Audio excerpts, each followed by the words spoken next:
But first, we know the holidays and alcohol seem to be a package deal. But what if you or your loved ones don't drink?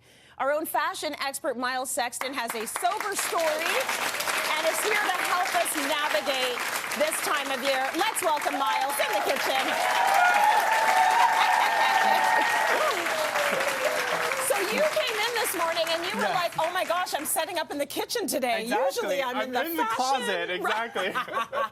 Which is it's very cool that you're here, and I love that we get to talk about this. Oh, me too. It's something that's bothered me for a long time. I will drink alcohol, but I'm drinking so much less now, and oh my goodness, the pushback you get. So we're going to get into that, but tell us about your sobriety story. Absolutely. And what led you to this point, and what led you to start the journey. Yeah, so in February, I'm going to be celebrating 7 years sober. So 7 I'm so years! excited. Incredible. It's a big milestone for me. But, when I look back, on the last, 32 years of my life, I really, I realized that as I got older, I had a harder relationship with alcohol. And I was reaching for alcohol, when I was sad, when I was feeling anxious in public settings, when I was trying to process through grief. And I just felt like that script that I was creating for myself was negative. And I really wanted to, change that script. And it was during a time where I had got diagnosed with HIV, and I really needed to sit with my emotions in order to heal and move forward. So, I think that's a big part, of the journey is just how, it's not serving me joy anymore, and I'm reaching for it when I'm trying to numb. And I didn't want to be that person anymore. And, we work in the fashion industry. I could drink for free every single night if I wanted to. Every night. And the access to alcohol is just there. And I really needed to, put a boundary between me and alcohol and change my own script. And it's worked for you, and you feel good. Oh my gosh, I experienced a whole new level of joy and just self-awareness, I love to hear that. So if you're making that decision though, and you're out and about, my goodness, do people make it tough for you? They want to know what, what's happening, what's going on. Exactly. Why do you think people push back so passionately when you don't want to drink? Totally, I think it's a huge part of our cultures and our societies is drinking and this sort of festivity. But it was sort of, I think, a way that we were taught at young ages of how to cope with our emotions. Yeah. So by not drinking, it's you're kind of challenging that person's scripts that they've known their whole life. So they kind of project onto you their own insecurities and maybe uncomfortable emotions that they have around alcohol. Yes, I've never understood, because everyone at the table could be having a salad. I'm still ordering the burger. Yeah. I know some people get mad. It's why are you ordering a salad when I want a burger? It's you have your salad and I will have my burger. Exactly. It's okay. You drink, I don't drink.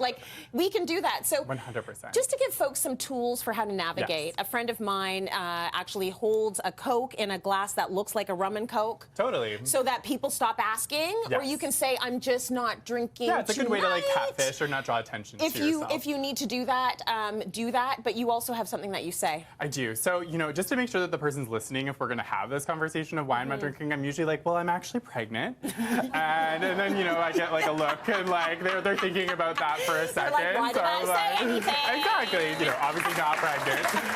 But, what I really love to do, and I really love to encourage people who are even just sober curious or want to drink less, is really kind of throw it back to the person. So instead of it being on you to go through this sort of story, be actually, I decided not to drink tonight, and I would really love your support. And I was wondering if you could help support me as I go through this evening that we're going to experience together. Love it.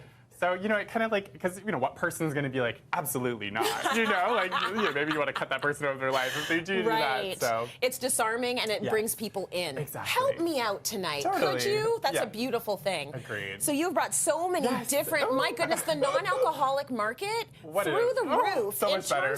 So much better. Used to be really bad. So let's talk a little bit about some of the non-alcoholic choices you might have out there now. Absolutely. Now, I know both of us, we love a sparkling water. I'm going to try one. This is Barbet. They're a Canadian women-owned company, and they are a sparkling water, but you go through a journey, right? You get a top note, a middle note, a base note. So I really love, this idea of using a sparkling water, but then I also love going to HomeSense. Get some fancy glasses, get these little skewers, dress up the sparkling water, because you want the person to feel included and go through that same experience that they would have maybe having a cocktail. Now they're having a sparkling water that looks like a cocktail. And I mean, there's a spicy jalapeno, tangy blood orange. These are combinations. flavors. Exactly. It's not just like, pineapple or peach, like you're going through a journey with the flavors of them. You also have a cocktail that you like to make for your friends when you're entertaining. Yes, so I call it the Merry Mocktail, and I love to kind of make it when, I'm hosting dinner parties. So it's a kind of a combination of like pomegranate, lime, rosemary syrup. It's all sort of mixed together, but I add a little special ingredient, which is seedlip. Okay. So seedlip is another really kind of cool non-alcoholic spirit. And what's great is that if you want that sort of botanical sort of like flavor added to your mocktail, I used to love gin. So I really love that it will sort of add that to it. I don't know if you want to try it. Yeah, sure. Yeah. They look and you'll really lovely. get like a little bit of that rosemary hit, but then you'll get that beautiful seedlip botanical. And what's nice about these is that they have no added sugar. That's delicious. Really Really Isn't good. it yummy? Yeah, very good. It's very holiday feel. So. It's very holiday. Now let's move on to the wine because I've had some bad situations with non-alcoholic wine. Exactly. Let me tell you. I know you like white wine. If this tastes like vinegar, Myles, I don't know. So this is at Proxy's. So they're another non-alcoholic wine company. So they have whites, they have reds, they have rosés. Not what do we bad think? at all. Not Pretty bad good, at hey? all. Yeah, this is pretty good. Agreed, and I like that it normalizes too, right? There's such a Yeah. culture around, drinking wine, especially, like the girlies, we're gonna have the girls over, we're gonna drink wine. So just Yeah. making sure that people feel included That's and actually seen. delicious. Yes, you finish it.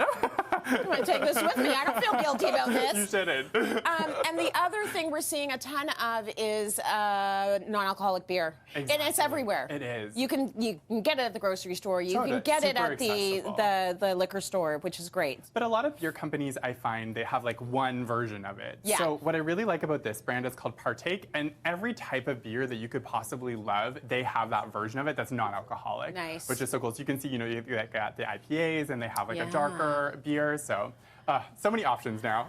Myles, thank you so much for that, especially helping us navigate the season if you want to be sober. That is your right. Thank you. Thank you for having me. Headed to break. Lots more Cityline coming up. Cheers. Stay with us.